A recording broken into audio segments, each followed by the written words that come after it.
Bonjour, aujourd'hui on se retrouve pour le deuxième minute couture. Je vais vous montrer comment coudre un cache-armature sereinement et sans stress. La pose du cache-armature est souvent l'étape qui impressionne le plus lorsque l'on veut coudre son soutien-gorge. C'est pourquoi nous avons développé une méthode simple qui vous permettra de coudre le cache-armature sereinement.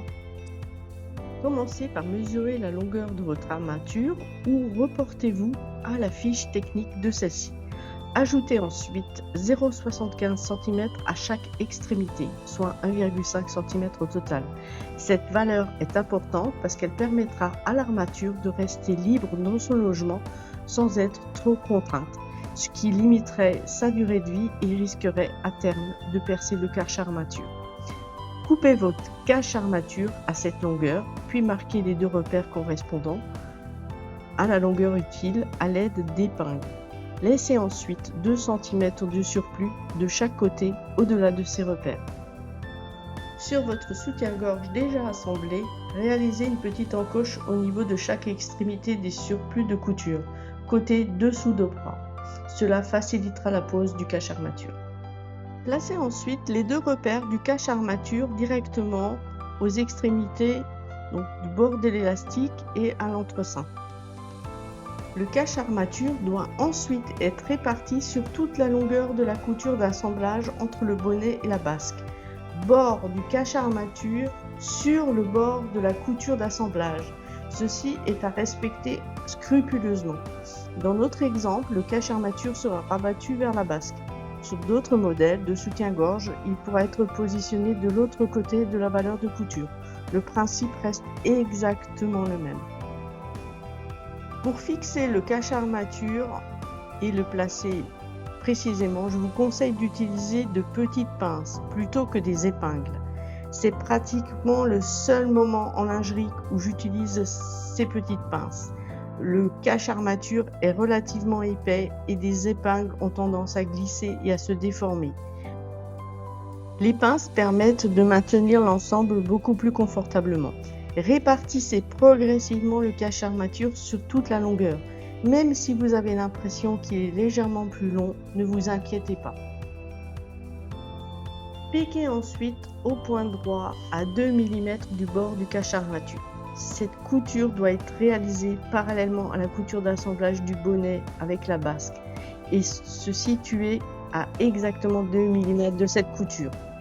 Travaillez lentement. Si votre machine possède une fonction vitesse réduite ou tortue, c'est le moment idéal pour l'utiliser.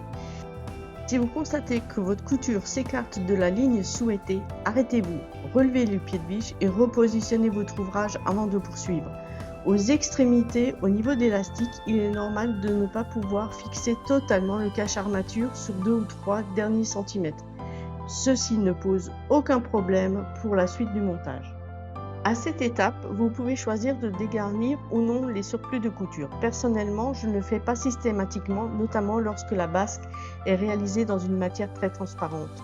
En effet, un dégarnissage imparfait peut devenir visible par transparence et nuire au rendu final.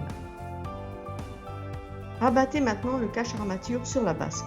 Réalisez une seconde couture à 2 mm du bord du cache-armature afin de le maintenir définitivement en place.